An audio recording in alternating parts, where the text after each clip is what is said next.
brought to you by the Every Dollar app. Start budgeting for free today.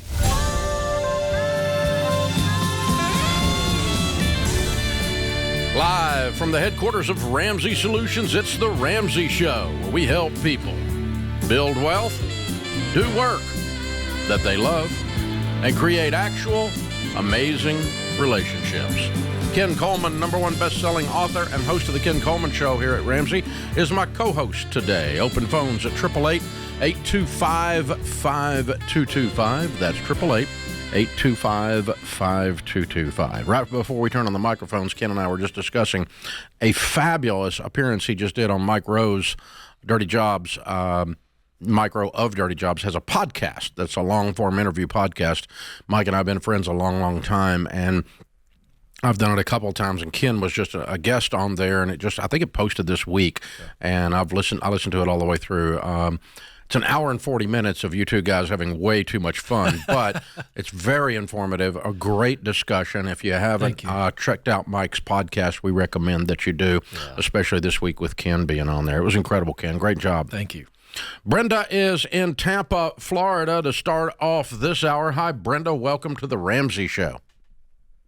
Hello. Thank you for having me. Sure. What's up? So my husband and I have been listening or found you December last year, and we started the Every Dollar app, and we have gotten off already of like $36,000 in debt, but we still have way more to go. We have around $255,000 in debt still. And we were wondering, to accelerate it a little bit, if we should sell our house. It is 2.75 APR on our house, but just to see what your opinion was. Okay. The $250,000 in debt, does that include your mortgage? It does not. Okay. What's it on? Student loans? It's student loan, solar panels, one car, credit cards, and a pool loan. Yeah, we did very bad mistakes, but we're learning from our bad habits. What do you owe on the car? The car, $35,000. Okay. And what's your household income? We bring home around $9,500 a month. Do you like your house? Okay. We do. We had two. Well, it has nice solar panels and a pool. We know that. Yeah. Yeah. So, yeah. Okay. If I'm in your shoes, I'm not selling the house except as a worst case scenario. If you get completely stuck, you have a pretty good income. I would sell my car. And we did sell one of our cars. Yeah, the $35,000 one would go too before I sold my house. Yeah, yeah. That's what, a $1,200 a month car payment? Actually, no, $760. Oh, okay. You got a good rate on that too, then. Okay, good. Yeah, but either way, I would be rid of that. That's $35,000 of the $250. You've already made $36,000 progress. And, of course, every time we get rid of a payment, it increases the speed of your progress because you have more money freed up to attack the rest of the debts, working the debt snowball, right? Yes, yeah. Yes. It is upside down, almost 15 grand. How many times did you go out to eat last month? Quite a few. We went down a lot less. Yeah. So that needs to be zero. You don't need to see the inside of a restaurant unless you're working there. And you don't need to be on vacation. You call me about to sell your house because you're desperate about your debt, and yet you're going out to eat every night. That's got to stop, girlfriend. Not every night. You got to stop. Yeah, It's got to stop. Mm-hmm. Mm-hmm. Going out to eat is entertainment. It is not nutrition. Yeah. Okay? You guys you need to get on a beans and rice, scorched earth budget where your family thinks you've joined a cult. You need to go crazy before you talk about selling your house. Because you got a good situation with this house, and if you walk away from it because you won't curb in your other appetites, that would be a wrong set of choices. Yeah, the advice I would give here is I would get Every Dollar, which is our amazing budgeting app, and get control of your budget within the parameter that Dave just gave you. And here's the number you got to come to. I wrote down, you said you're bringing home $9,500 per month. I would be looking to get the largest amount of money possible out of that $9,500 that you're putting towards debt per month. And I'm just making this up, but start to think in terms of, could we put $3,000 a month towards debt? That's $36,000 a year. That's just out of your current income. It needs to be more. I know, but I'm saying you got to build up to, what can I put in? And you've got to put the max amount in, and it doesn't feel then so large and insurmountable to where she's trying to go, let's get the house and get a lump sum, and say, no, over the next 2 years or 3 years, we can knock this out, but we have to do this per month. So, Brenda, another way of saying it is, the only thing on the list of things you gave me that was smart was the house. Mm-hmm. Everything else was dumb.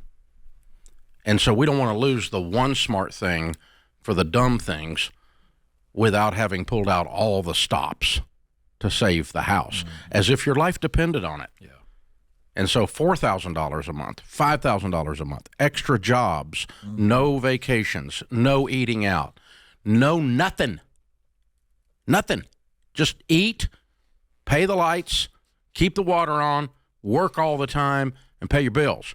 And you'll get out of debt so fast, it'll blow your mind how fast you can do this. Mm-hmm. But it's going to still take 3 hard years of doing that. And sell the stupid car. And sell everything else. It's in sight. Sell so much stuff the kids think they're next. The dog on eBay and the cat on Craigslist. I mean, move some stuff. That's you kind of got to get in that mindset where nothing matters. And once you've done that for 2 years, if you run out of steam and you go, I can't do this anymore. I hate this worse than I hate this house now. All this stuff I've had to do for it. But you know, you got pool, you got solar panels, both of which are going to bring squat when you get ready to resell this thing. So you're going to get burned again if you resell it. So if I'm you, hon, I'm gonna roll up my sleeves and go after this with a vengeance. And that's what changes everything. Absolutely. It's that mindset to go, I can actually do this, but I've got to have a plan. Yeah. And that's why, again, the budget, to understand how much money you've been spending. I love that immediately you went right to a very practical, how many times did you eat out last month?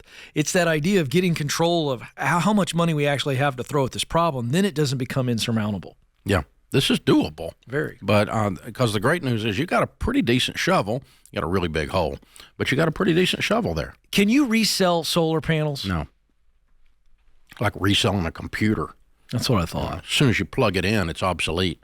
The technology's moving so fast on them that I've always wondered that. 5-year-old solar panels are what is known as dumpster food.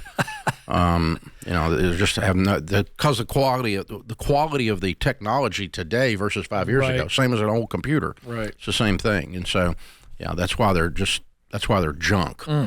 Solar panels are great if you can get about a 5-year break even, and if you pay cash for them, but not going into debt for them. Because you got to make your money back in 5 years, because at the end of the 5 years, they're going to be worthless. They're going to be in the way. And, I mean, they'll still continue to produce something. But in terms of the value added to your house, nah, not at all. This is The Ramsey Show.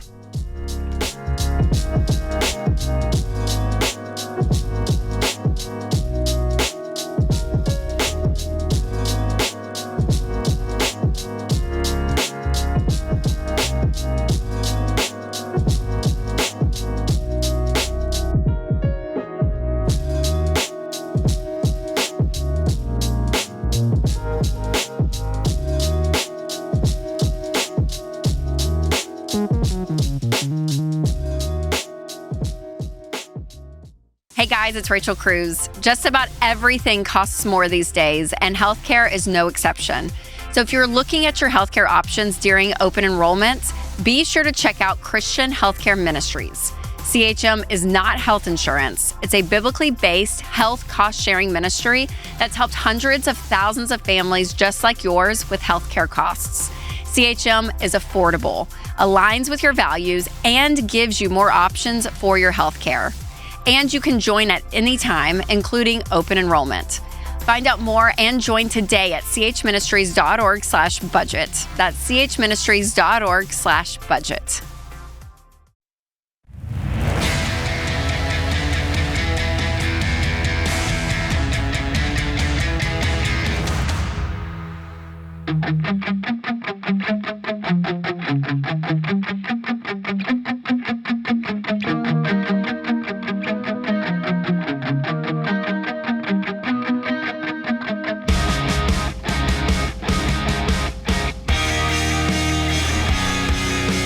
Ken Coleman, Ramsey Personality, is my co-host today. Thank you for joining us. Open phones at 888-825-5225. Amanda is in Knoxville. Hi, Amanda. Welcome to the Ramsey Show. Hi, Dave and Ken. Thank you for taking my call. Sure. I need your advice. My husband and I are exhausted.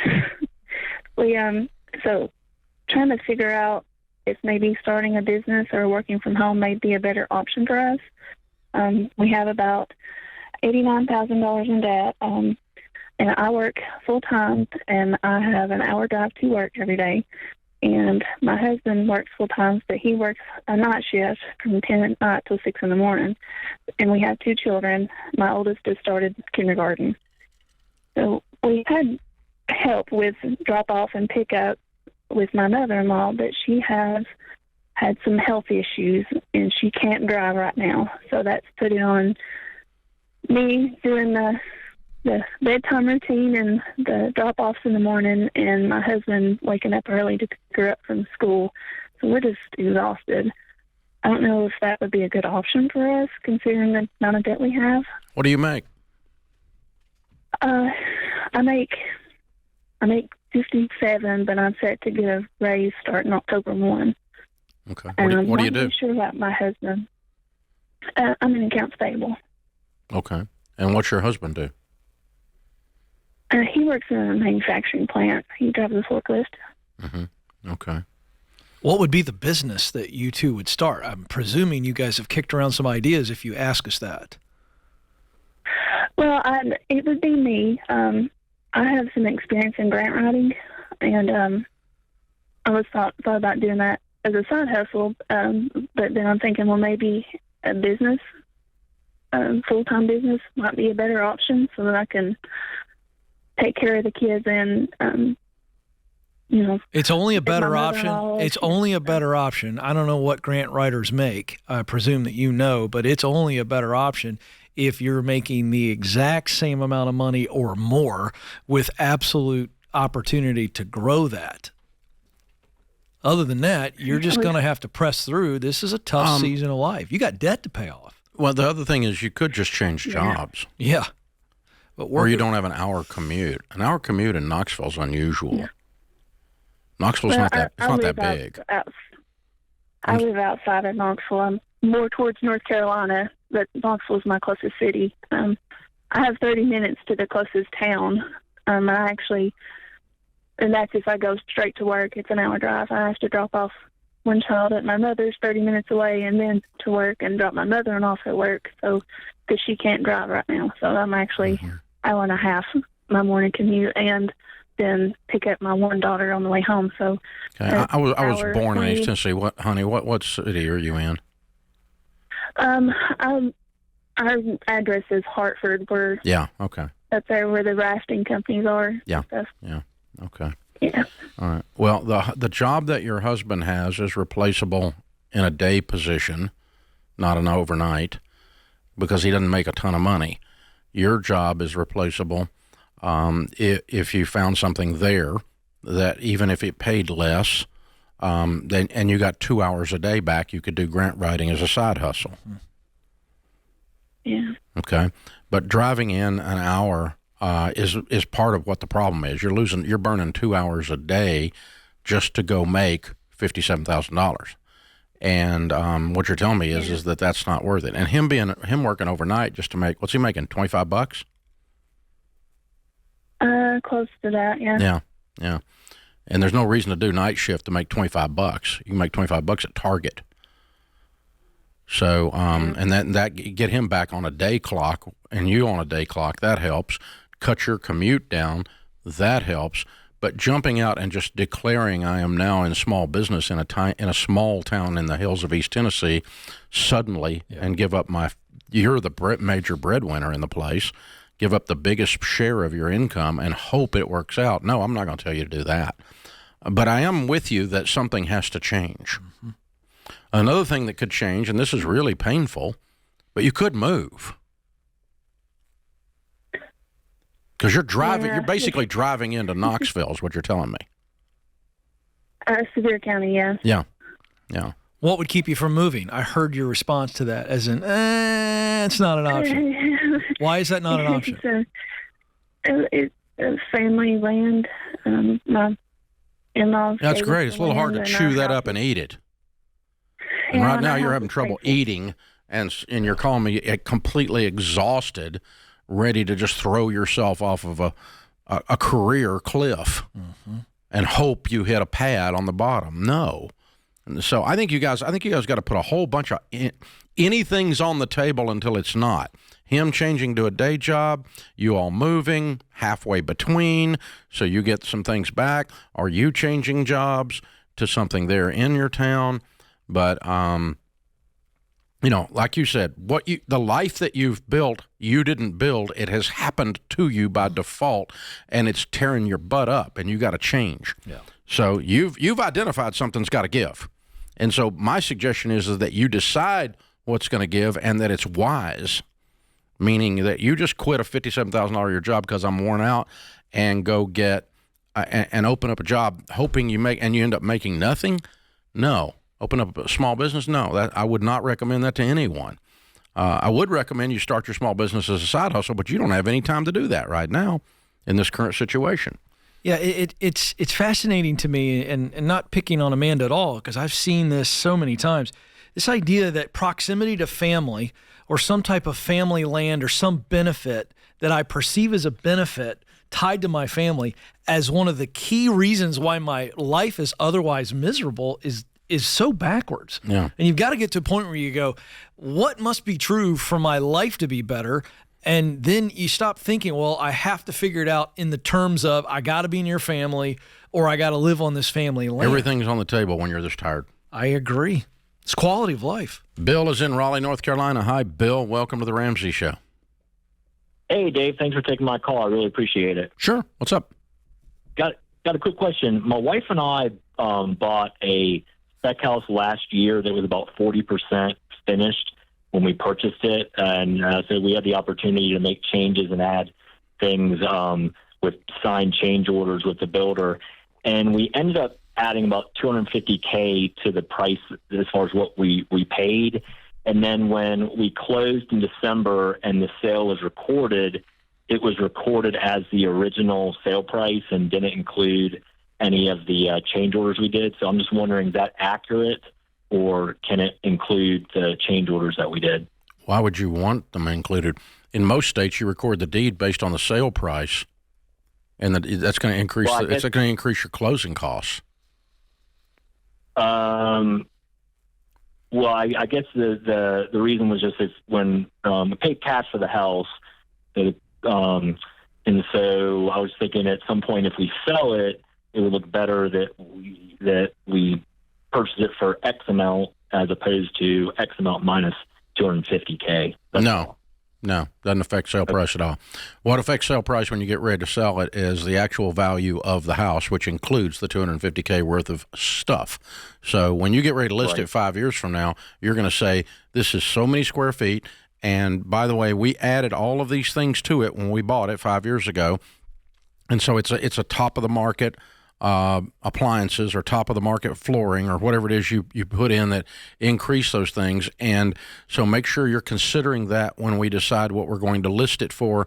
And also you let the appraiser know at that time, but what you paid for it or what the tax rolls show has nothing to do with the actual value. I mean, case in point would be if you bought it at foreclosure for 50% of value, that doesn't keep it from being valuable. It's still worth 100%, even though you bought it at 50% at a deal. And in this case, it's just recorded. No, it doesn't affect anything at all. I wouldn't worry about it, not a bit. This is the Ramsey Show.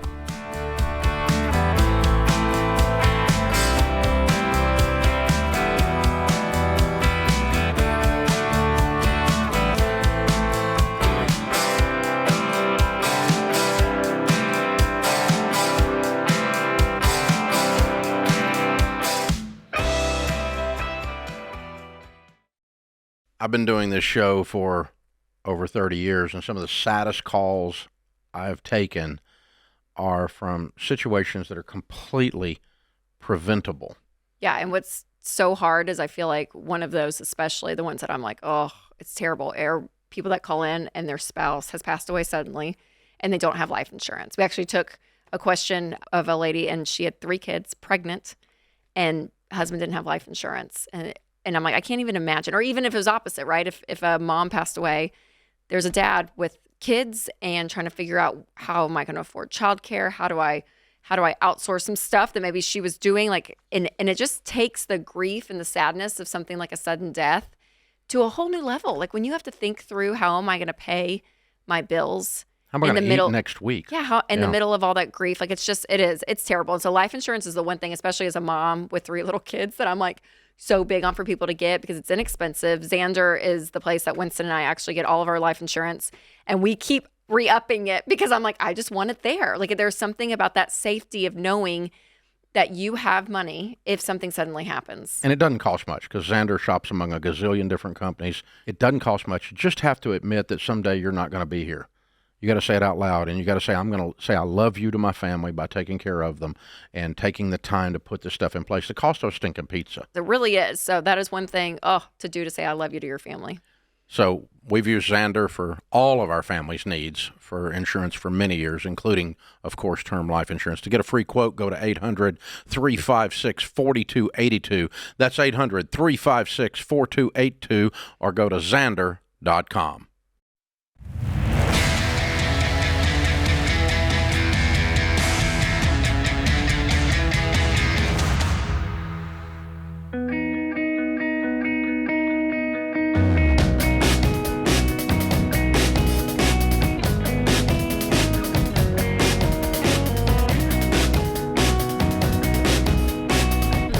Thank you for joining us, America. We're glad you are here. Ken Coleman, Ramsey personality, #1 best-selling author of the book Paycheck to Purpose, and his new work, discovering or finding the work you're wired to do, which comes with the Get Clear assessment to help you figure out what your strengths are and where you need to head with your whole career and money-making endeavors. It's a great thing. It's just hit a bunch of bestseller things this week, as a matter of fact. Very cool.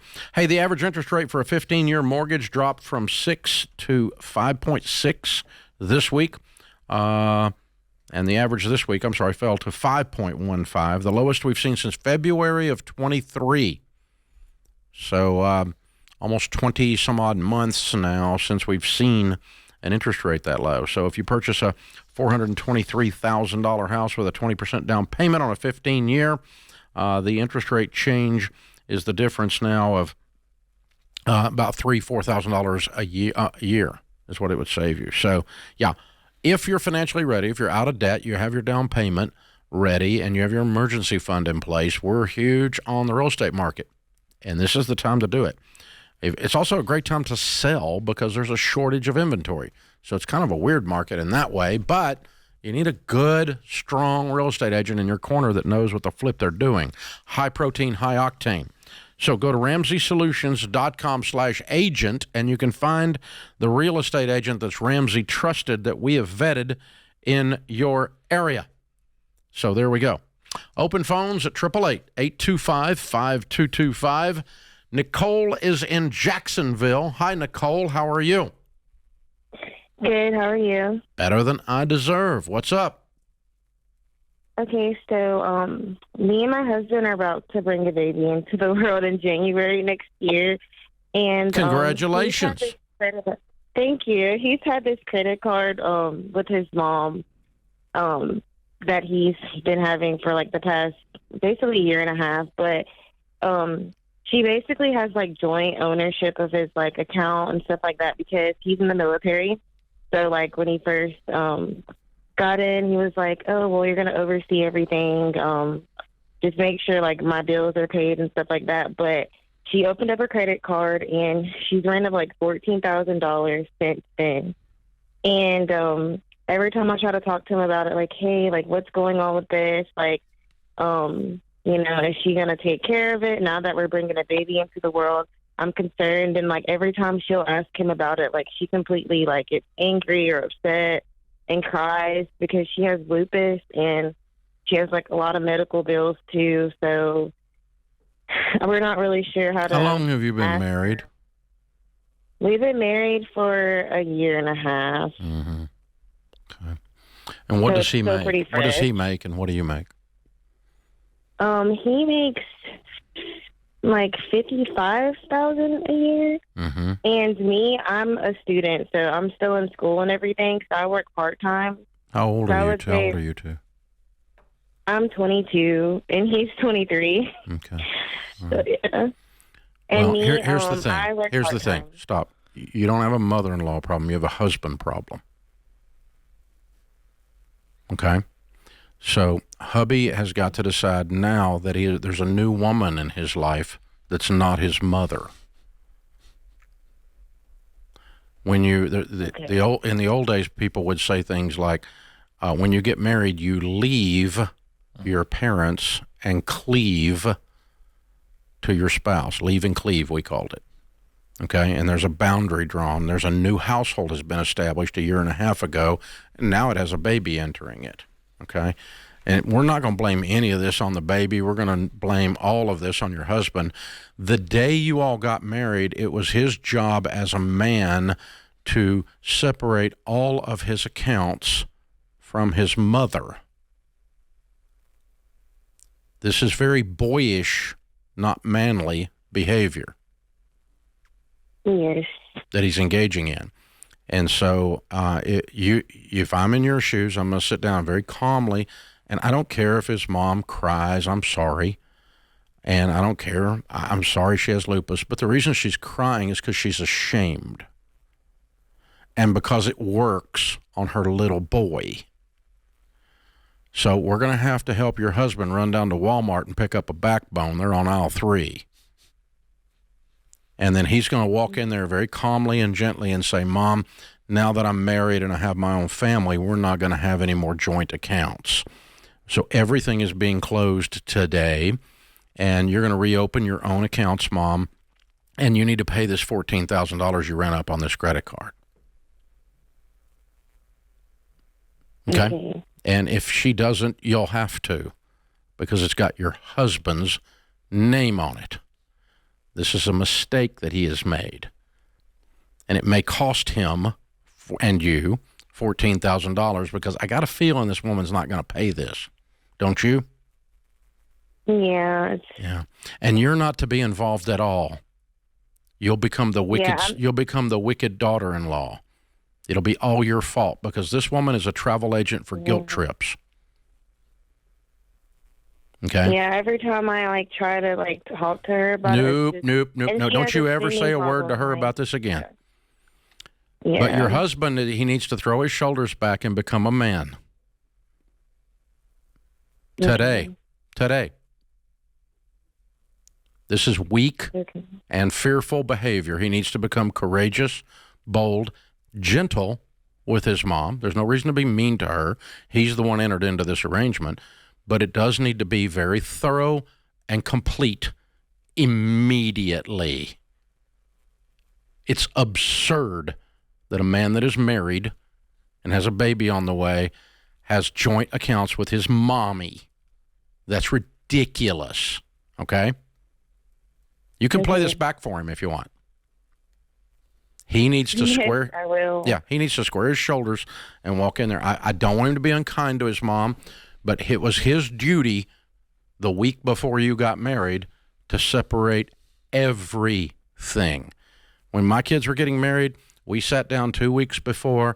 I transferred every single mutual fund that was theirs, every single checking account or piece of savings that was theirs, completely out of our name. And if they went and did something stupid with it the next day, that's on them, because they're now what's known as grown-up adults. And so it's not my job anymore to manage them. They are now free agents. They're grown people. And you don't even have to get married to do that, but that happened to be the when we made sure that everything was final, because I did not want to be interfering with my in-law, my daughters-in-law, sons-in-law, just like Nicole's situation. This is happening more and more. Yeah, the emotional umbilical cord needs to be cut. And this is the reason why, is because the lupus, she's my mom, she did this, she's done that. and you cannot think rationally when you are thinking emotionally. You cannot have a rational thought at the same time that you have an emotional thought. And this tied together, he's never going to act rational until the clear cut has happened. And I really would recommend that he watch this so that he realizes you're not the bad person. And you don't be pissed at somebody, be pissed at me. It's like a spiritual gift I have. I'm fine with that. Yeah, cut the cord, man. There's entire Reddit pages devoted to doing that. So you can, and comment sections of everything. By the way, this is only going to get worse. I want the young man to hear. Every day this goes on. It's going to get worse. Every day this goes on. And we're not even going to blame this on the baby. Oh, no. It's not the baby. This is something that should have been done before there was a baby. Well, I'll tell you, it's the big baby. I'm blaming it on the big baby. Not the baby in the womb, the baby who has yet to mature. No. And by the way, Mom enabled this. So there's enough blame to go around. She didn't enable it. She manipulated it. She wanted it. She likes this. He was a mama's boy to go to the military and say, Mom, pay my bills. Yep. I'm not blaming that all on him. Yep. We got to let these kids fly, folks. Yeah. Kick them out of the nest. That's what the birds do. Mm-hmm. Yeah. That's This is a national problem, to your point. It's a real problem. It's a real problem. This is the Ramsey Show.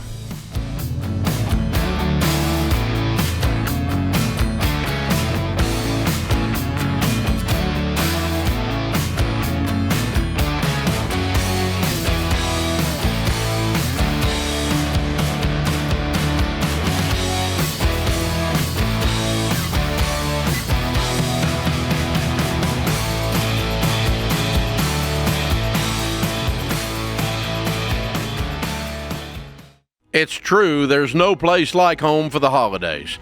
Spending time with family and friends is great, and it's even better when you've just spruced up your home with stylish window treatments from Blinds.com. Whether you're a do-it-yourselfer or you prefer to leave it up to the pros, you can count on Blinds.com to take care of you like Ramsey would. That's why we've recommended them for over a decade. You can do the measuring and installation yourself or let Blinds.com handle everything for you. Either way, Blinds.com offers a completely hassle-free experience. Trust them to deliver stylish window treatments from premium brands without the premium markup or the pushy salesperson in your home. There's no waiting around all day just to get a quote. A Blinds.com expert can help you make your selection on your schedule. So, if it's in the budget this holiday season, gift yourself by completing the project you've wanted to knock out all year. And get super savings right now at Blinds.com, up to 45% off select styles plus free professional measurement. That's for a limited time at Blinds.com. Rules and restrictions may apply.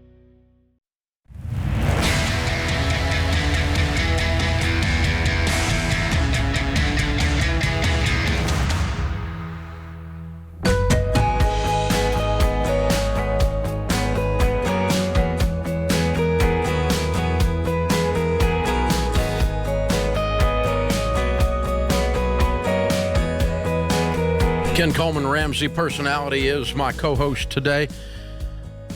Today's Ramsey Network app question comes from the Ramsey Network app, obviously. If you don't know what that is, you can download that app for free, and you get this entire show every day on video and audio, so you turn it into a podcast or a video watch, whatever you want. The last segment of this show every day is available only on the Ramsey Network app, so be sure and do that. And you can do stuff like ask a question there, which is what happened here. Taryn sent us a question, Ken. My husband and I just had a healthy baby girl in July and are transitioning out of stork mode and back into gazelle intensity. In preparation for the hospital bills, we were maxing out our HSA and have used nearly all of that money on covering those bills. I'm nervous to stop contributing to the HSA and having no funds for a medical emergency to at least cover our deductible. Can you please ease my worries and explain why HSA contributions should also stop? Because all savings stops when you're in gazelle intensity mode. That's why. Medical, car repair, everything. We're walking out on the $1,000 tight wire, and we're going to get in attack mode and clean this stuff up. So, but you do need to finish up whatever you're doing through the HSA with the medical bills. And I ain't got any problem with that with this particular set of medical bills. But the HSA is an emergency fund only for a medical emergency. It doesn't cover other emergencies. And so it's like a part-time emergency fund, a partial emergency fund, and we don't fund that until we get to baby step 3. And so, I would not do that. Now, the exception, no, there's not an exception. I just would not do that. I'm trying to think through. Nope. Simple. Jacob is in Louisville, Kentucky. Hi, Jacob. Welcome to the Ramsey Show. Hi, Dave. Hi, Ken. How are y'all doing? Better than we deserve. What's up? Hi. So my wife and I, we have a long-term goal to purchase some land outside of Louisville and to build a cabin on it and just make that our full-time home. Makes it close to church and keeps us away from, honestly, the city, which we so desperately want. But we're trying to see how we can financially do that. We found some land we like. We have a price on it. We know how much the house would be to build on it. But I just don't know if we're in a financial spot to do it. What's the total package, land and cabin, right now? Sure. Yeah, so land is $80,000. I think I can get them down to $70,000, but we'll say $80,000. And then house is $330,000. Okay, so let's call it $400,000. Okay, do you own a home currently? Yes. And what is it worth? It's worth $225,000. Okay, is it paid for? I have $150,000 left on the mortgage. Okay, so you get $70,000 from that if you sell it as a down payment on your cabin and land of $400,000. So you would take out a mortgage of $330,000 in that case. Am I right? Yes. Okay. And what's your household income? Collectively around $150,000. Okay. So can you take out a $330,000 15-year fixed rate mortgage at 5% today and it be about a fourth of your take-home pay? I don't think you can. Can you? Right. No. I don't think so. That's where it's thinking, and tell me if I'm being dumb, which I probably am, to purchase the land, pay it off, and then sell our home. No, it doesn't change anything. No? You can just save up the money to buy land and then sell your home. It's the same exact thing. Are you out of debt other than the house? We have a car loan that's going to go away here in the next week. It'll be done. Right. Then you need to build your emergency fund, and then you need to be putting 15% away for retirement and start saving for land. But you're not ready to do this deal today. You can't afford it.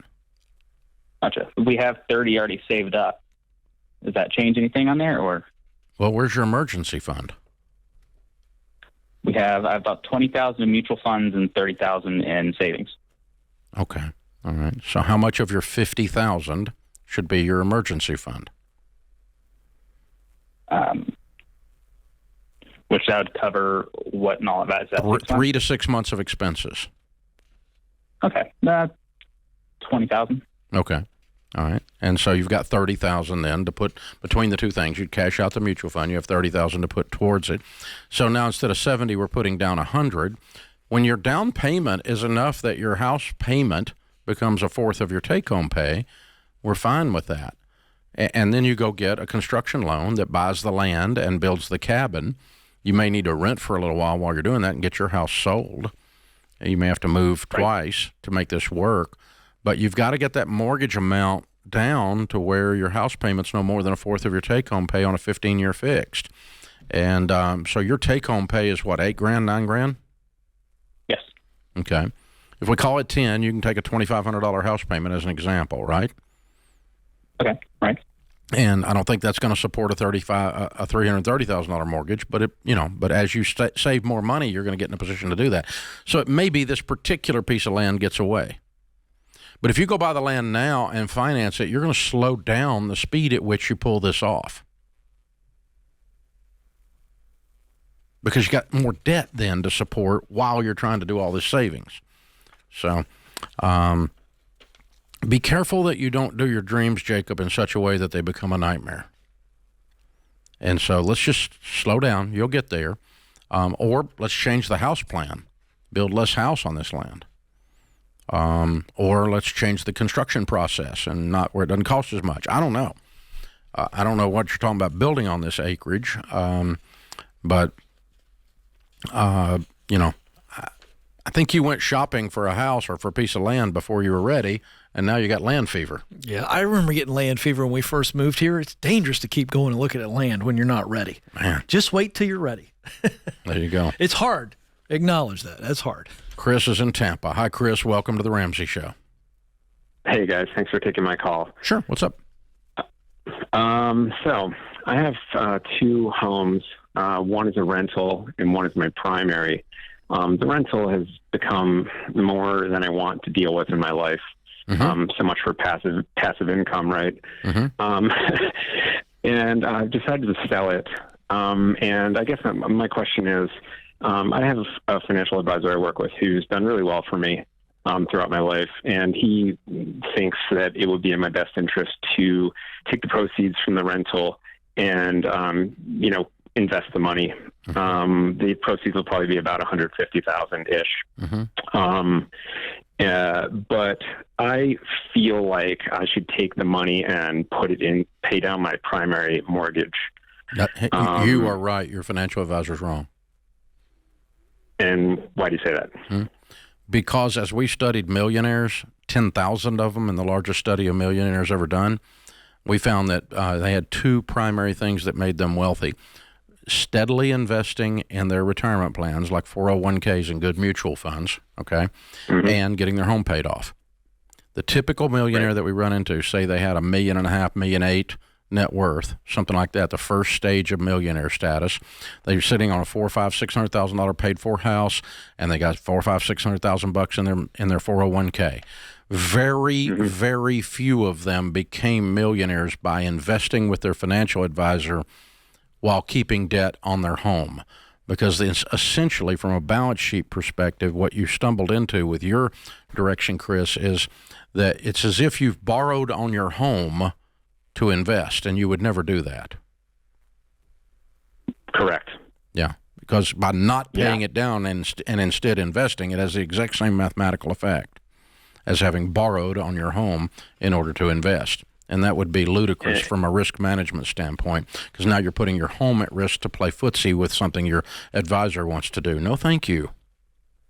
Yeah. Okay. Cool. Yeah. I wanted to hear what you guys thought. I had a feeling you were going to say that. Yeah, I'm fairly predictable. I've been saying the same thing over and over and over again for a long time. My pastor told me the other day, he goes, "You say the same thing over and over." And I said, "So do you." Right. Well played. Yeah, that's a great point.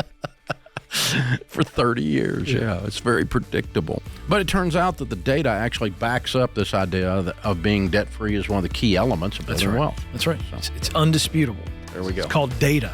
Yeah, it's a fact. Those whole fact things. Facts get in the way of all this feelings. This is the Ramsey Show.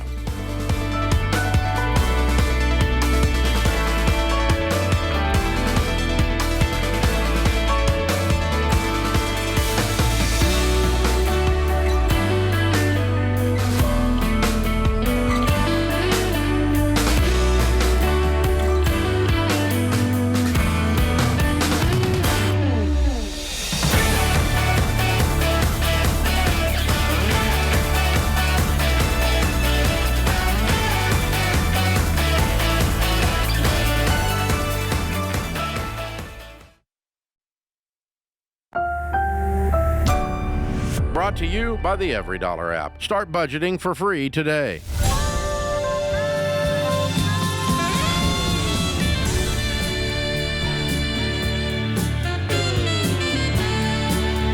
Live from the headquarters of Ramsey Solutions, it's the Ramsey Show, where we help people build wealth, do work that they love, and create actual amazing relationships. Ken Coleman, Ramsey personality, #1 best-selling author, is my co-host today.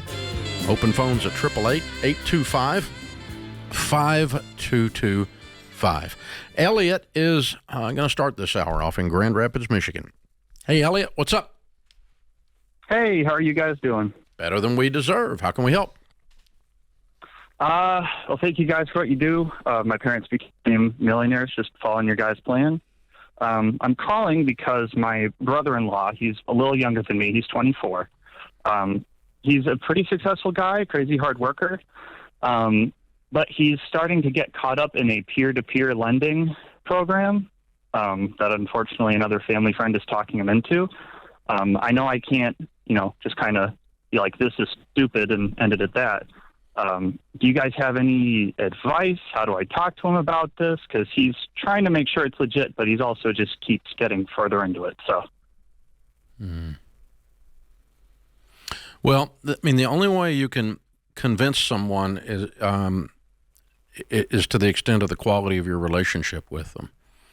So if you have a deeper relationship with him than this family friend, then you've got the ability to get between them. But if you have a casual relationship with him that's about equal to the family friend, you're probably not going to be successful at this. In order to hold someone accountable, and smack them in the back of the head, you have to get your arm around their shoulder. That's fair. It starts with a hug. So, those convinced against their will are of the same opinion still. I've had very little luck in my life answering questions that people didn't ask. Mm-hmm. He has asked. Oh, good. Which is cool, and he called you and asked you about this. Yeah, he was talking with me about it, and I was like, there's a lot of red flags going up, man. And so he's just been sending me things about it, and I've been... Is he trying to sell you in joining it?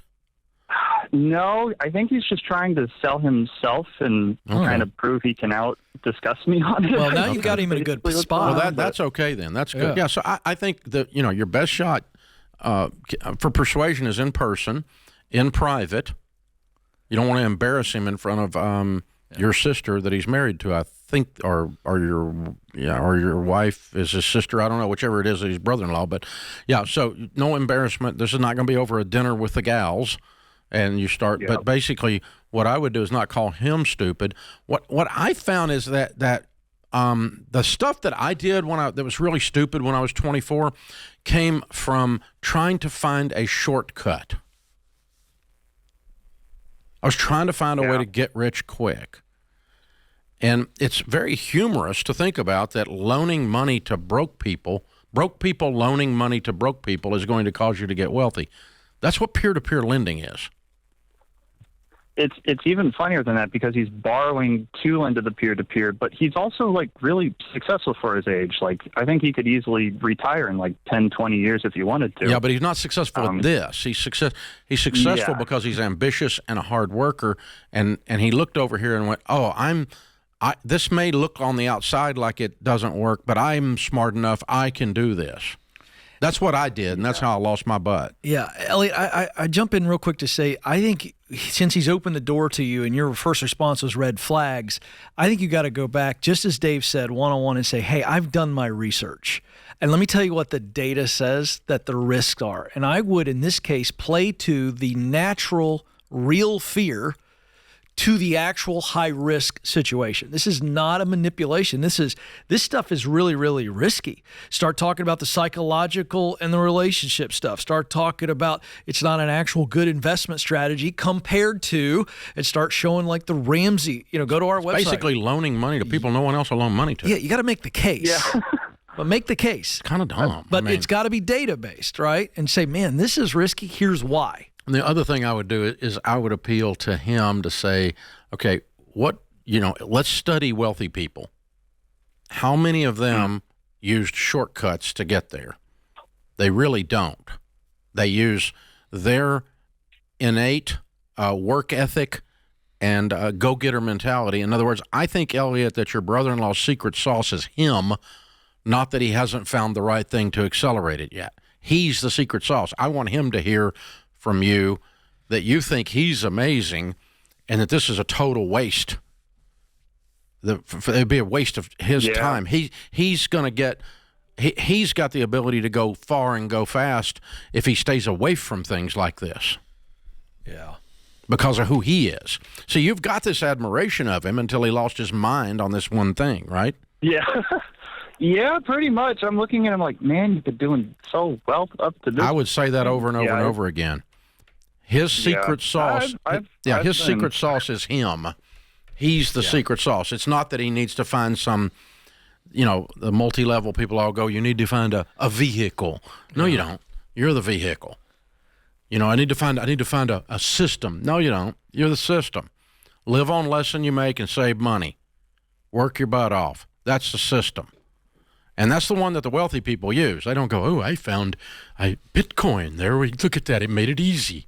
Ooh, I found an algorithm where I can do lotto tickets. No, you didn't.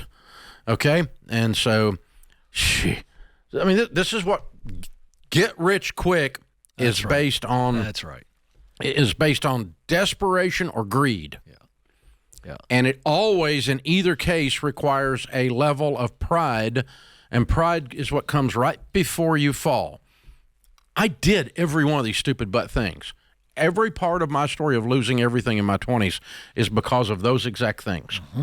Because I thought I could do nothing down, flip real estate, and get away with it because I was so smart. And everyone that does that eventually goes completely freaking broke. Yeah. All the guys that did it when I did it are all either out of the business or they paid off their debt, one of the two. Yeah. They either went broke, doing nothing down, flipped this house before there was Chip and Joanna. They weren't even born yet. Okay? And so this stuff has been around forever, but it's all rooted in desperation or greed. In your brother-in-law's case, it's greed. That's right. Not filthy greed, like horrible, nasty person greed. Just like, I think I can do this because I'm smarter than the average cat. The rules don't apply to me because I'm smart and I work hard and I'm ahead of the game. There's something about all of these things that I want to make sure the audience catches what Dave said earlier. Every shortcut that exists always requires you to suspend common sense. And the reason it does is because you feel like it's that emotional, I figured out the hack and I'm going to short circuit the system. Yeah. And so your emotion takes over. So the law of gravity doesn't apply to me. Exactly. That's emotion. Flap your arms, boy. You're about to hit the sidewalk.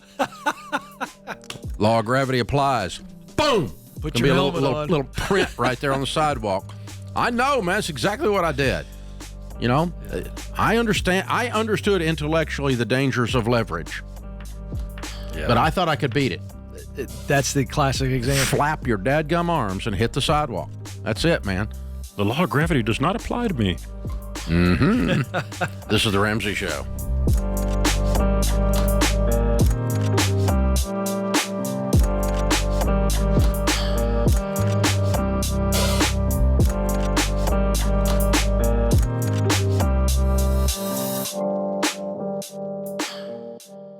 This show is sponsored by BetterHelp. Hey, it's that time of year. It's starting to get a little bit colder. It's getting a little bit dark earlier. And sometimes, if you're like me, you just want to stay inside and get cozy. And for me, my perfect cozy night is me and all of my family piled under blankets, watching a movie, sitting by the fire, maybe even reading a book. And listen, whatever your perfect night in looks like, sometimes therapy can feel a bit like that. A time when you can settle in, finally exhale, replenish your energy, and begin to take care of yourself. Therapy is a great way to bring yourself some comfort during the chaos and rush of the holiday season or any other time of year. Taking the time to pause and be mindful is one of the reasons I recommend BetterHelp. BetterHelp is 100% online therapy with licensed therapists. You can talk with your therapist just about anywhere, so it's convenient for your schedule. You just fill out a short online survey to get matched with a therapist, and you can switch therapists at any time for no extra cost. Listen, find comfort this December with BetterHelp. Visit BetterHelp.com/Ramsey Radio to get 10% off your first month.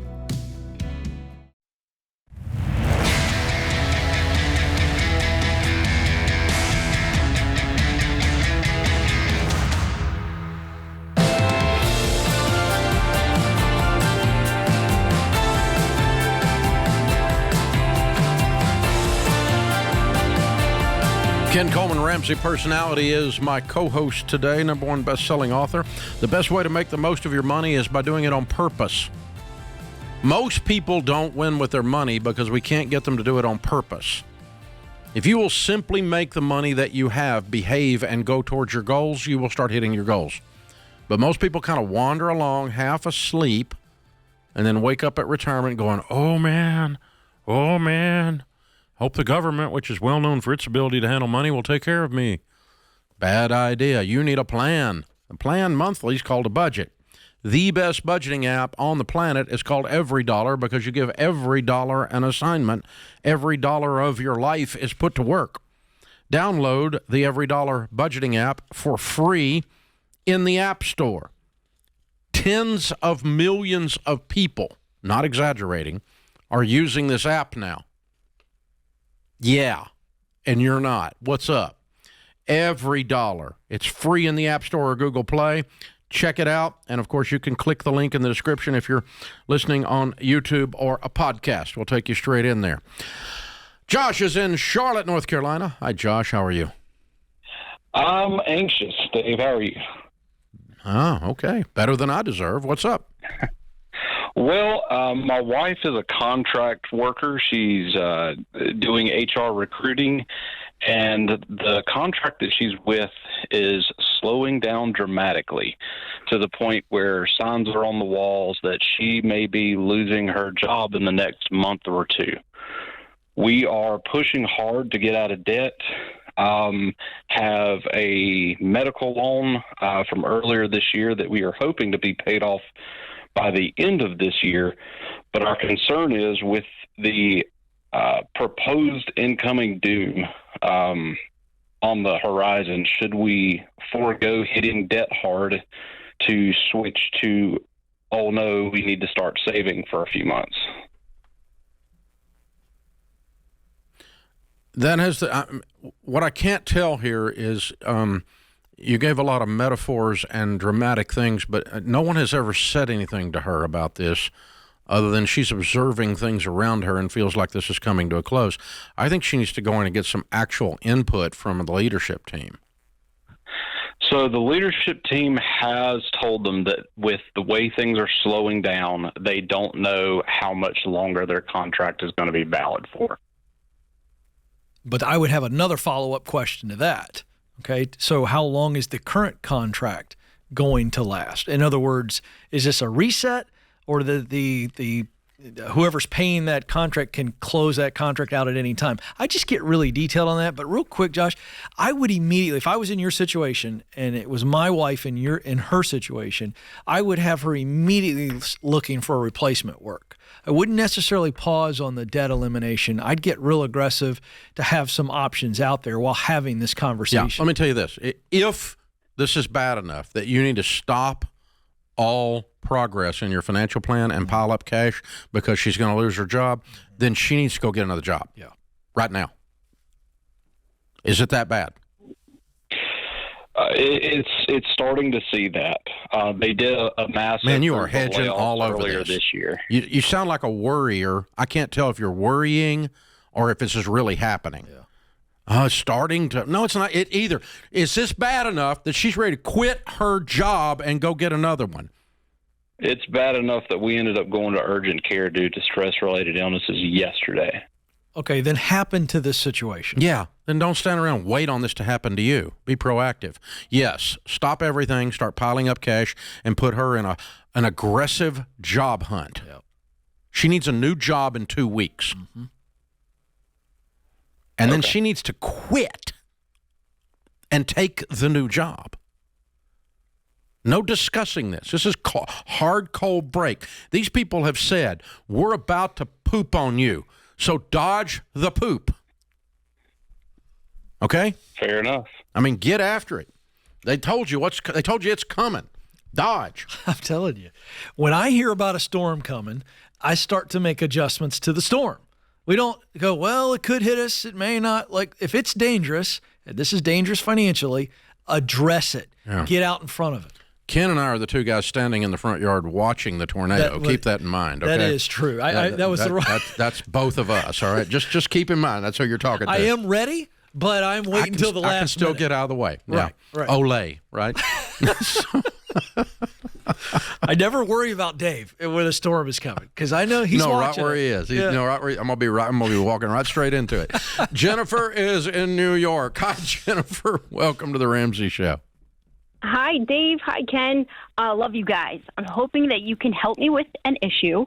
My husband and I would like to purchase a 1-acre lot of land but it's currently owned by a dissolved LLC, and there is an $87,000 tax lien on it, owned by the town, which exceeds the value of the land, which is most likely between $30,000 to $50,000. I have reached out to a couple lawyers, and they have let me know this is beyond their scope. Yep. They've never seen like a weird situation like this. Yeah. And I thought, who better to help me than the two You Ramsey can't get experts? clear title unless the tax lien's cleared. So unless the town will accept value, the appraised value, you're about to overpay for this piece of ground. No, thank you. Right. So is this in New York State? This is in New Jersey. In New Jersey, okay. Some states, I don't know about New Jersey, sell tax liens to individuals. They auction them off, and you buy them not for the amount of the tax lien, but less than the amount of the tax lien. And then you can take that tax lien and foreclose on the property and have clear title. So if Jersey sells tax liens, Tennessee does not. If you were in Tennessee, you would have to go into the city municipality, go in to talk to if it's a small town, the mayor. If it's otherwise, you talk to the tax assessor and say, you have more owed on this property than it is worth. When you foreclose, you're not going to get all of the tax stuff out of this. Can we negotiate down to actual appraisal? And then you got to figure out why the current people that gave up and walked away would bother to sign, because they're not going to get anything out of this. Right. So I don't think you're getting this piece of land, probably. It's probably a whole lot more trouble than it's worth, sounds to me like. But it's worth poking around and learning about, I guess, if you're interested in it. Quick research says you can do it, and the tax, it does allow for it in New Jersey. I don't know what the process is, but you can do it. You can buy a tax lien. They do allow that. Yeah. Okay. Well, talk to the city and find out what you can do to buy that tax lien. If you buy the tax lien, then you foreclose on the tax lien. The former owner would have to pay you $87,000. You paid $60,000 for it, okay? And they would have to pay you $87,000 to stop your foreclosure. Mm-hmm. Now, the other thing you need to learn about then, Jennifer, and if you want to keep typing in there, Ken, you can, does this have a right of redemption? Some tax liens have a 2-year right of redemption. So you could go through all this foreclose, and they can come back anytime during that 2 years or 1 year or whatever the right of redemption is and redeem it. Okay, the owner of a property or legally interested party may redeem at any time as long as foreclosure has not begun. Okay, that's not a right of redemption then. That just stops the foreclosure, okay?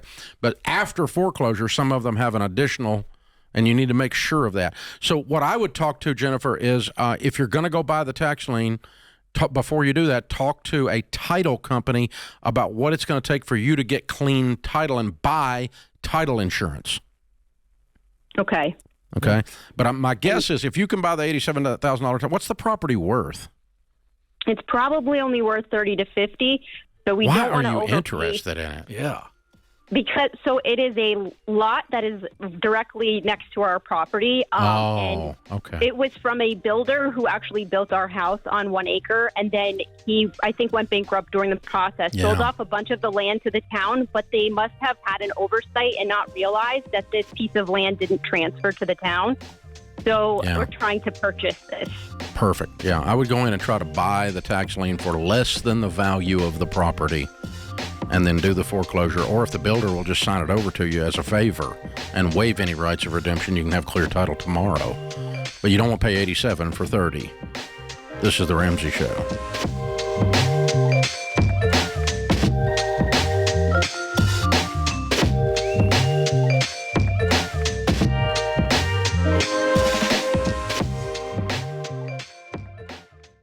Remember the good old days of the internet before it was a privacy nightmare filled with spammers, scammers, hackers, and fraudsters? Simpler times. Now, I don't have a time machine, but I do have the next best thing, Delete Me. Think of Delete Me as your online bodyguard, helping to protect you from the risks of online scams and data breaches. Here's how they do it. They scour the web to find and remove your data from these sketchy data broker websites, and this includes your name, your phone number, your email, your address, and more.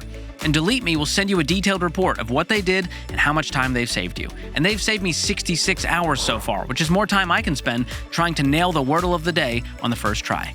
Delete Me has been around for over a decade, and they now have over 100 million data removals, which explains why they have a mountain of rave reviews and an A+ rating from the Better Business Bureau. It's been great for my family, and I love getting fewer targeted ads, fewer spam texts, and fewer creepy robocalls. So this holiday season, share peace of mind by gifting a Delete Me subscription to someone you love, or even just like. Their individual plans start at just $9 a month, and you can sign up today at joindeleteme.com/Ramsey for 20% off. That's joindeleteme.com/Ramsey.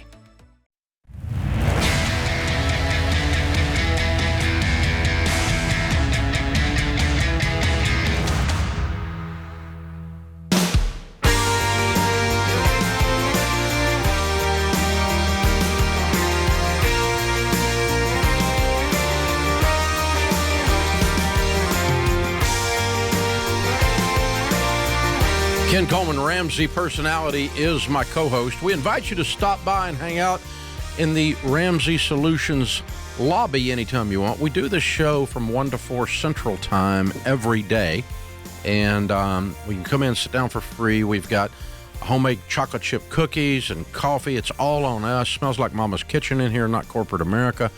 And we've usually got 50 to a couple hundred folks sitting around watching us do the show, and they can hear the show and all that. Also, in the lobby, we have a little stage that we call the Debt-Free Stage. On the Debt-Free Stage is Quincy. Hi, Quincy. How are you? Good. How are you, Mr. Ramsey? How are you, Mr. Coleman? Good. Better than we deserve, sir. Where do you live? I live in St. Louis, Missouri. Very cool. Well, welcome to Nashville.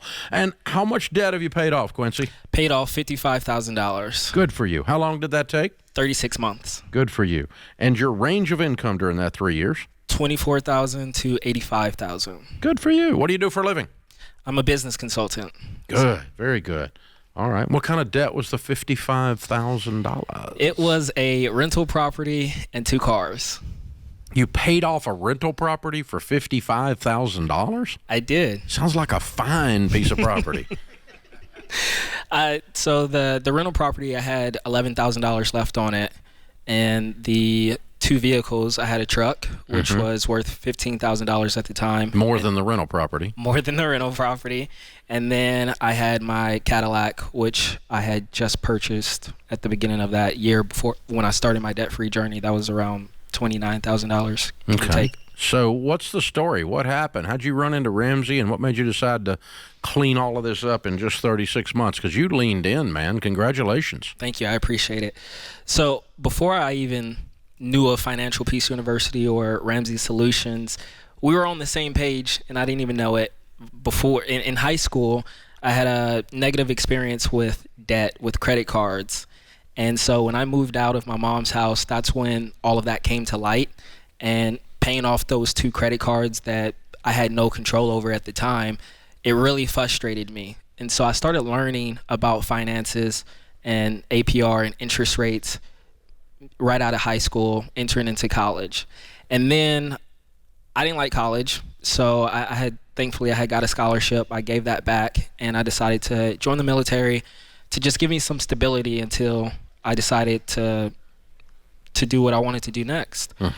And so when I joined the military, they sent me to El Paso, Texas. And the home church that I found in El Paso offers FPU. And so I learned more about Ramsey Solutions and learned more about financial literacy when I started FPU. And from there, I mean, my coordinator, Mr. Carlos, and his wife, Mr. Carlos, is with us today, but they were spiritual mentors. They were financial accountability partners to me, and they led me through the course, and I learned so much more. So what branch of the military? Army. And how old were you when you landed in El Paso? I was 20. Wow. 20. Well, thanks for serving our country. Yes, thank you. And thank you, God, for setting a mentor like Mr. Carlos right on a 20-year-old young dude in the Army.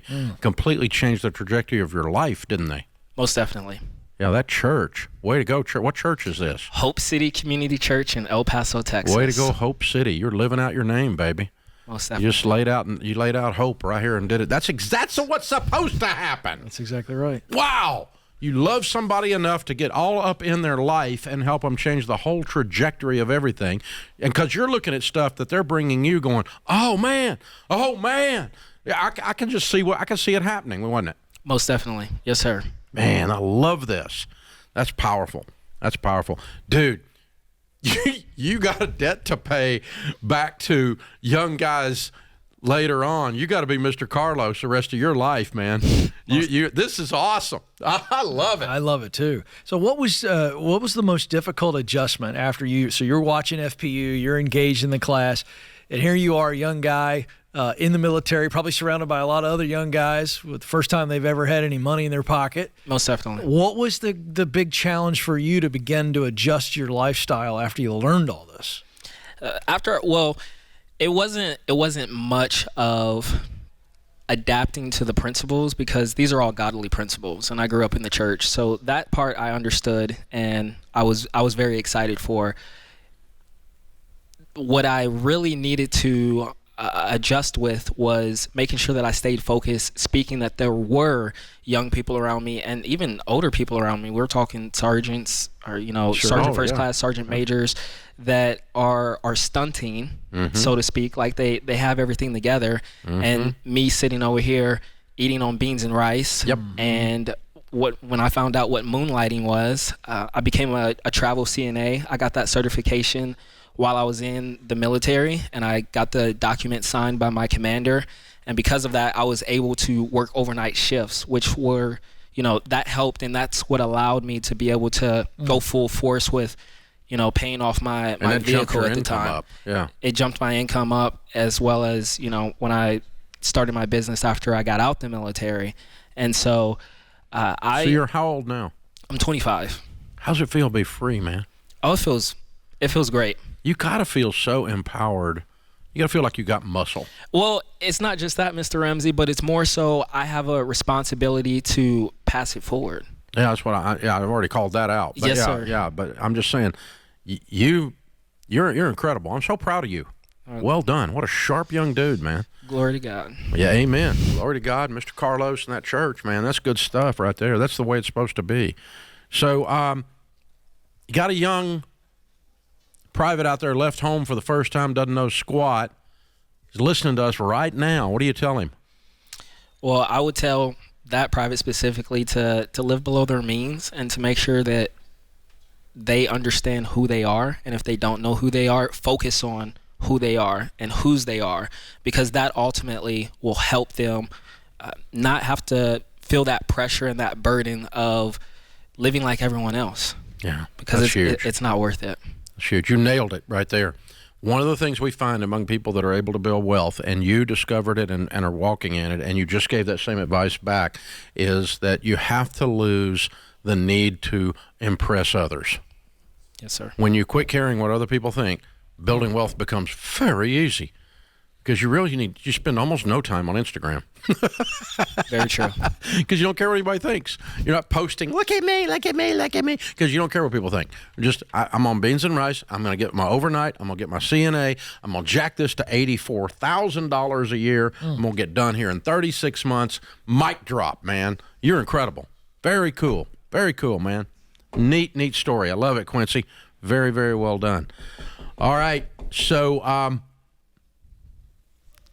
that advice, you would just teach them that's good advice. Very good advice. What am I missing? Nothing. I just think if you were going to share for people what it feels like now on the other side of this, you're about ready to do your debt-free scream. In about 20 seconds, what does it feel like now as you're looking at your future?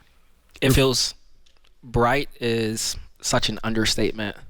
I was purposeful before, but it's even more empowering, and it feels like that I'm creating a legacy and breaking generational curses like never before. Is the American dream live and well to you? It is live and well.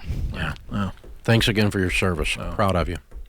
Way to go to that church and to Mr. Carlos. And that's just beautiful. And by the way, he's here, right? Is that Mr. Carlos right there? This is Mr. Carlos. Okay. And then this right here is Mr. Allen. Mr. Allen thankfully was able to make it because he lives here in Franklin, Tennessee, but he's the one that sold me my first house. Oh, wow. At 19 years old. Oh, very cool. That's fun. Good. Way to go. All right, Quincy from St. Louis, $55,000 paid off. What a great story. In 36 months, making 24 to 85. Count it down. Let's hear a debt-free scream. 3, 2, 1. I'm debt-free. Yeah! That is what you call transformation. He will not go back. He will not. Well done. This is The Ramsey Show.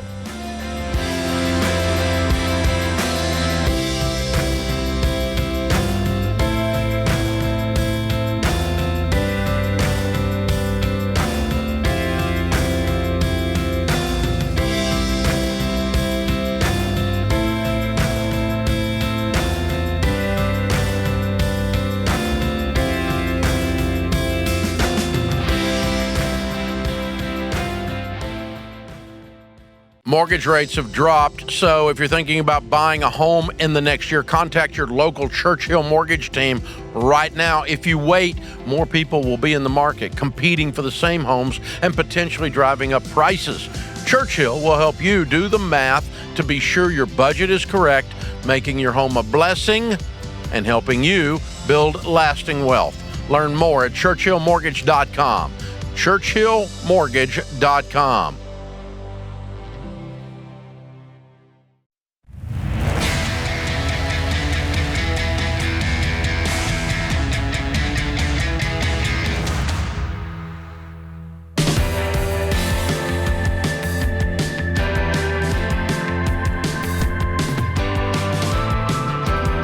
Today's question of the day is brought to you by Why Refi. 93% of undergraduate private student loans are co-signed. So if you have one and you're delinquent, Grandma, Uncle Joe, whoever it is drowning with you. But there is a way out. Why Refi? Why Refi refinances defaulted private student loans that other places won't touch. And they give you a low fixed rate loan built for you so you can get it paid off. Get current and get paid off.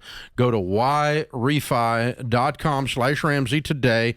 That's the letter Y, REFY.com/Ramsey.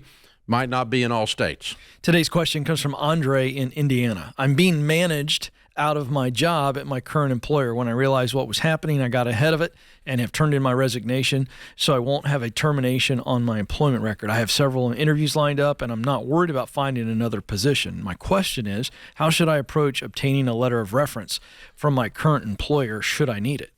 Well, you're going to approach it now before you leave the building, number one. Number two, you're going to approach it with some gratitude and humility and just say, hey, I appreciate this opportunity to be here.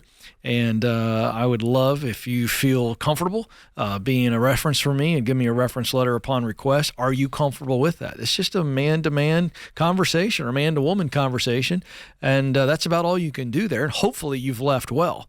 We don't know what the situation here is, but I'm such a proponent for people leaving well. Even if you feel like you're not supposed to be there anymore, even if you feel like you've got some tension, you feel like maybe it wasn't the best situation for you, leaving well and not burning that bridge is always the right way to go, because you have to assume that any future employer is going to call your past employer. And so humility and gratitude and class would be the three ingredients in the ask. And by the way, with every remaining second you have at that place before you leave, act with class. Yeah, smile, act with class, do everything. So most employers, Andre, do not give references on formers because of the liability. Right. And so we don't. If someone calls here, the only thing we'll confirm is that they worked here between this date and that date. And that's the only thing we'll tell you. We won't say whether they're awesome. I didn't realize that. That's good for me to know. I did not. I've heard of that. I didn't know that. Because we don't want to get sued. Right. Because we referred them or told somebody, this guy's he wasn't good. Right. And then you turn around, you get all this other stuff on you. So we just, and that's not that unusual in the employment market. We've learned when we're trying to check references, it's tough to get people to actually give you a reference. I want to sidestep, Ken. I want you to coach for a second here, and I want to join you in it. Let's pretend that Andre, I'm going to make up something for Andre. I don't know anything about him, so this is all pretend. Sure. Okay. Let's pretend he's 26, and this is his second job. And he says, I'm being managed out of my job. Now, if you were working at Ramsey, we don't manage people out of a job. We do manage them if they're not competent. We're going to talk to you about it and help you work on your competence. We do manage you and talk to you about it and create uncomfortable conversations if you're not handling your relationships with others inside the building well, if you're being a twerp, okay? And so being the potential employer of someone in this situation, I wouldn't take the position I'm being managed out. Yeah. Unless you've got a pure political situation going on. Just because someone tells you to suck it up, Buttercup, and get better, that is not being managed out. That's correct. So if I were coaching Andre, I would ask a lot of detailed questions. What does that actually mean? Yeah. And to the best of my ability, be able to discern, well, you're not being managed out, or maybe you are. Now, what it's going to look like in this case, if we're assuming what he's saying, is that someone is basically being or making you as uncomfortable as possible, not in a way of leading you for growth and having an uncomfortable conversation with your growth in mind, but actually being a turd to you to get you to quit because they don't want to fire you. Does that happen? It does. Yeah, but in this case, that's bad leadership. That's bad leadership. So I would be asking enough questions to find out what's really going on. And to your point, if they are holding you to a standard that they hired you to keep, you aren't being managed out. You're being held accountable for what they're paying you for. So I would be diving into what's really going on and then coaching from there. Yeah. And in many cases, and I'm going to say this. Just because you're uncomfortable. That's right. Doesn't mean you're being managed out. That's correct. Or held to a standard. Right. And so what we got to determine, we're seeing this a lot with the younger generation. Accountability is really, really hard. We had one a while back that just couldn't seem to get to work on time. Wander in an hour late. And we say, well, you're creating stress by, that's kind of like what we do here. We create stress for you. You need to be here on time. If that's stressful, just suck it up. I mean, that's, right. I know, I'm sorry about your anxiety. Get your butt to work on time, okay? This is what we do. And so, and that's about how it would sound. I mean, we might be a little kinder than that, but, sure. It's a pretty simple thing. We open the building at a certain time, and you need to be here by then. Yeah. And you have to reframe that. It's not creating stress, right? They say I'm not creating stress, but it's like anyone that ever told me I'm not perfect and the apple of my mother's eye now is managing me out. Exactly. That's just a bunch of crap. Stress. That's what I'm saying. Yeah. Okay, so now there's two possibilities. You're being that. I'm not saying that Andre is, but if you be careful when you're using a phrase like I'm being managed out, you are taking the position of victim, and you might not be the victim. That's right. That's what I'm saying. Yeah. You might be the victim. You might be a bunch of political junk, and they're moving the chess pieces around, trying to knock you over and get you out because they don't want you there, and they don't have the backbone to just fire you. Right. The metaphor I would use here, Dave, is: are you being coached? Or are you being mistreated? There you go. And a coach, and I usually return to sports because I grew up playing sports. Discomfort does not mean you're being mistreated. Yeah, I watch these NFL training camps. These are millionaires, and the coach is pulling them off the field, and they are coaching them up. They're getting out those little Microsoft pads on the sideline, and they're showing these young quarterbacks that are franchise quarterbacks. Here's what you did wrong on this interception. That's not mistreating that kid. That is coaching that kid on what they expect of them because they're paying them millions of dollars a year. And the same metaphor holds true in the workplace. Yeah. Is your leader coaching you? Are they mistreating or are they mistreating you? Yeah, that's true. There's that's a wide exactly gap. what I'm saying. That's exactly what I'm saying, because we spend a lot of time and money to hire you and get you in here. That's right. And so we're not going to manage anybody out. It costs you more to replace them. Exactly. We're going to try to help you make it. That's exactly right. But that may involve discomfort. And it should. Usually doing something you've never done before or something you suck at and you got to get better is discomfort. It's not comfortable. It's outside your comfort zone. A quarterback feels really uncomfortable when he runs off the field after throwing an interception because there's 75,000 people that are mad at him and his head coach. But guess what? That's the price of admission. That's the ticket to the B&Me. Yeah. So step it up. Yeah. So again, I think that's a good clarification. Are you being coached? And if you are, expect discomfort because that's what's called growth. That's right. And you're moving up and in. If you're being mistreated, then you're being managed out. But either one of those could fall under this phrase. I don't like the phrase, is what I'm saying. It feels very victim. I felt the same thing when I saw it. Yeah, and it could be that he might be the victim of some toxic politics. It very well could. Being mistreated. That happens all the time. Yeah. There's no question they're bad leaders. Because spineless leaders will do stuff like that that's passive-aggressive rather than just fire somebody. That's right. So you don't have that trouble here. We're going to tell you this is what we're doing. If it doesn't work, we're going to tell you it didn't work. We're not scared. We're not afraid. And we're not mean, and we're not unkind. So, hey, guys, for all of you listening to the show on YouTube or the podcast, it's about to end. You can get the entire show, including the next segment, on the Ramsey Network app, which is free. Download it in the App Store or Google Play. You can get the full video or audio podcast production, either one of the whole thing, but certainly the last segment every day. So click in the show notes and check it out. We'd love to have you join us. The Ramsey Network app in the App Store. The whole thing's free. We're not charging a thing for this. This is The Ramsey Show.